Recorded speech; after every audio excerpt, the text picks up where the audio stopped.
Hello to the First Baptist family and to the Friends of First Baptist. This is our midweek update for September 18th, 2024. Made a big mistake today. I wore a striped shirt, probably not a thing you need to do when you're shooting video. So as I move around on your screen, it may pixelate a little bit. So blow up the screen as big as you can get it and just enjoy the light show here for the next few minutes.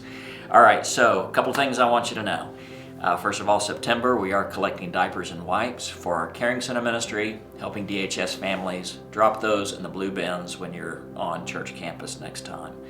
Second, I want to make an announcements about announcements. You know that I don't have a lot to say when I'm making an announcements about announcements. But if I wanted to keep up with what's going on at First Baptist Tulsa, and I do, I'm going to look at three places primarily. Number one, these midweek updates are a great way. I usually highlight a few things that are going on in our church family that I would encourage you to know. Second, the announcement sheet on Sunday morning.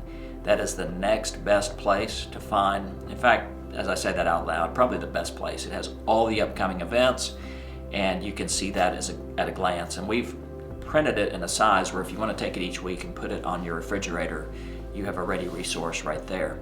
And then I would also pay attention to our Friday Top 5 email. So this is an email that will come to your inbox on Friday. As a staff, we've identified here the top 5 things going on right now that we want to share with you. You can skim through that, click on what is interesting to you or something that you want more information. So really, through this video means, through our print media on Sunday, and our weekly email, you can pretty much keep up with what's going on in our church family.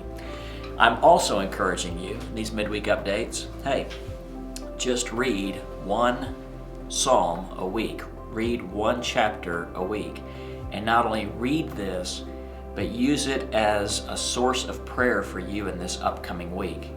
And this week is one of my favorite psalms, Psalm 27. The Lord is my light and my salvation. Whom shall I fear? In a world racked with anxiety and angst, this is a great psalm to hold on to and to pray. Notice, the Lord is my light and my salvation. Light was God's first creation, and salvation is God's ultimate gift. And so from beginning to end, from the beginning of creation to the end of all things, the Lord is my light and my salvation. Whom shall I fear? And I wish I could remember who said this, but somebody once said that fear is the farthest point from God. Fear has a way of separating us from the presence and the awareness of God. And so we remind ourselves we need not fear. As you go through Psalm 27, a couple of places I would have you notice, verses 4, 5, and 6. There's a lot of imagery here about dwelling. Dwelling in God's house, seeking Him in His temple, being safe in His dwelling, hiding in the shelter of His presence. All of these images here kind of bring together the idea that we discover peace in the presence of God. If fear is the farthest point from God, peace is being in the presence of God. And so we don't fear by just trying not to be afraid. We have no reason to fear because we live in God's presence and we experience His peace as a result. And then I want you to notice the last part of this psalm. The psalmist speaks to himself.